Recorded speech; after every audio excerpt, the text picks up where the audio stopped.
All right, everybody, get ready for a wild one, because today we are diving headfirst into some seriously controversial historical theories.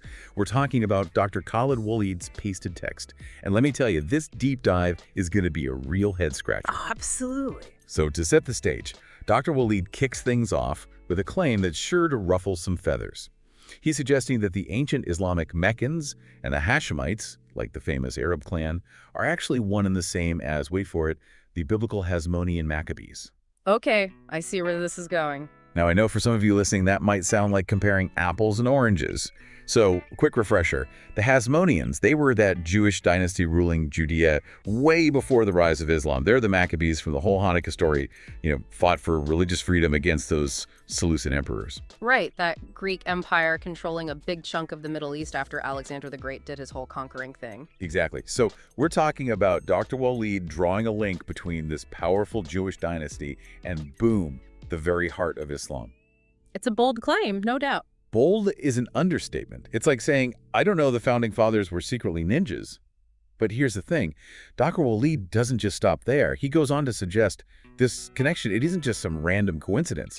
He's claiming history has been intentionally twisted, that powerful forces, he calls them Arab, have been working in the shadows to bury the truth about these groups' connections.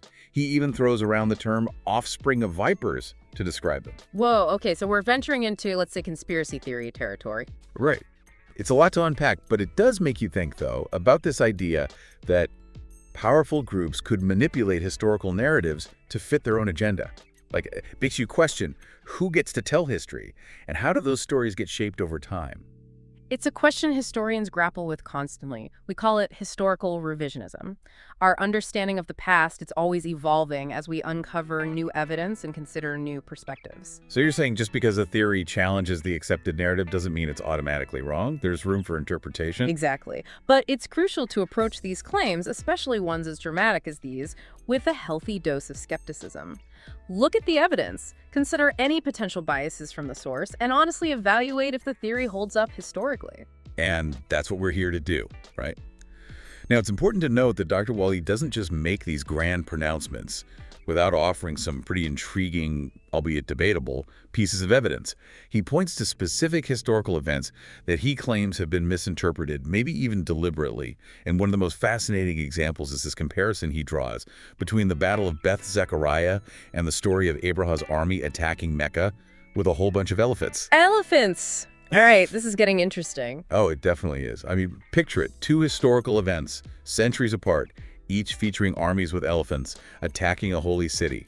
It's almost like Dr. Waleed suggesting these are two sides of the same coin, just seen through completely different cultural lenses. It's certainly a striking parallel. It is, right.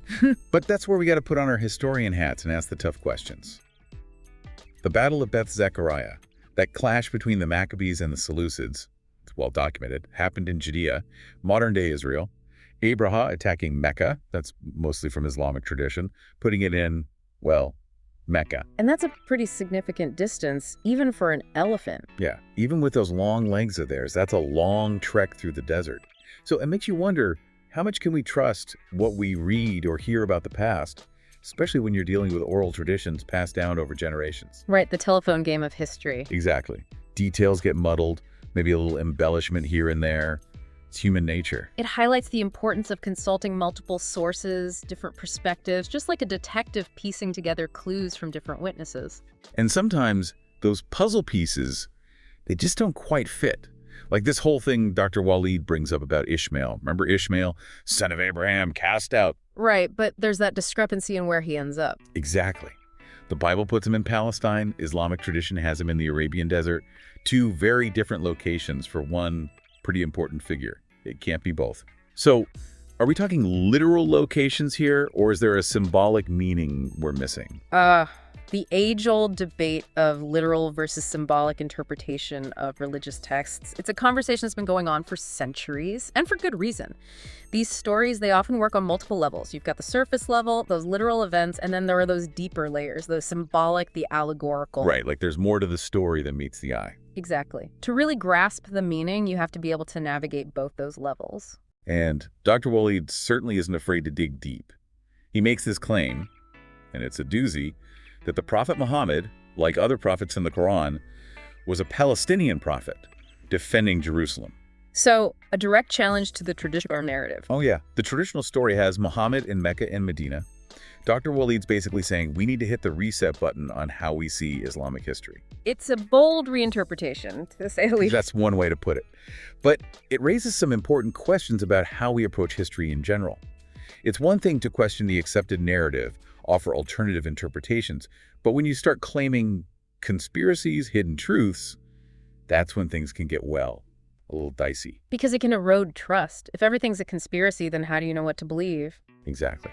And that's what we always got to be careful. Approach claims like Dr. Walid's with a healthy dose of critical thinking. Ask ourselves who benefits from pushing this particular narrative. What evidence are they using?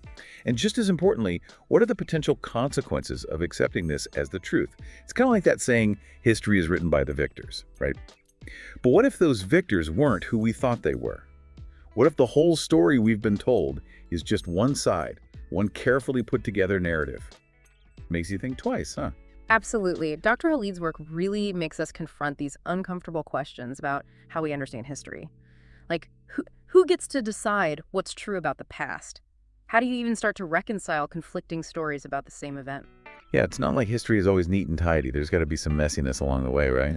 Exactly. Historians are always wrestling with these questions. And it's not just about finding some perfect truth, because let's be real, that's pretty much impossible. It's more about understanding how different groups have interpreted and reinterpreted things over time.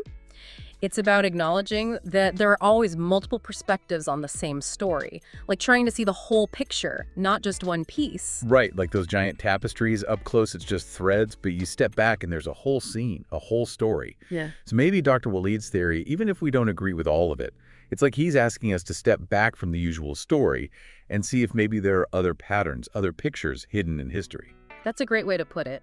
And to do that, we can't just rely on one source, one interpretation. We have to consider the biases, the motivations, all the things surrounding each piece of the puzzle. It's like detective work, right? You got to follow the clues wherever they lead. Exactly.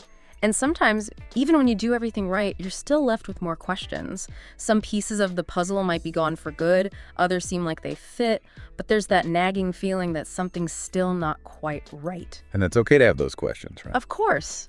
That's what makes history so fascinating. It's not just memorizing dates and names.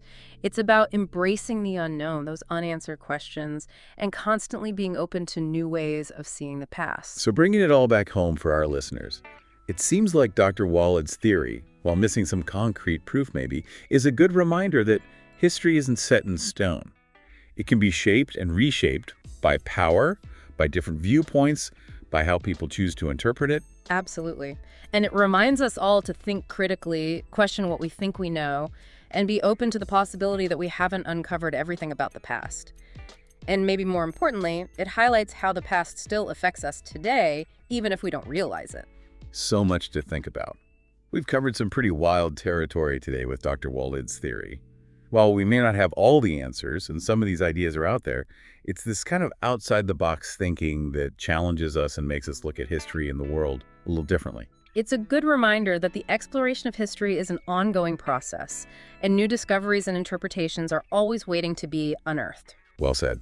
That's all the time we have for today's deep dive into the fascinating and controversial ideas of Dr. Khalid Walid. Big thanks to everyone for joining us as we explore these alternative historical narratives. Until next time, keep those minds open and keep asking those tough questions. And we'll see you in the next episode, where we'll be diving into another fascinating corner of the world and uncovering more hidden history.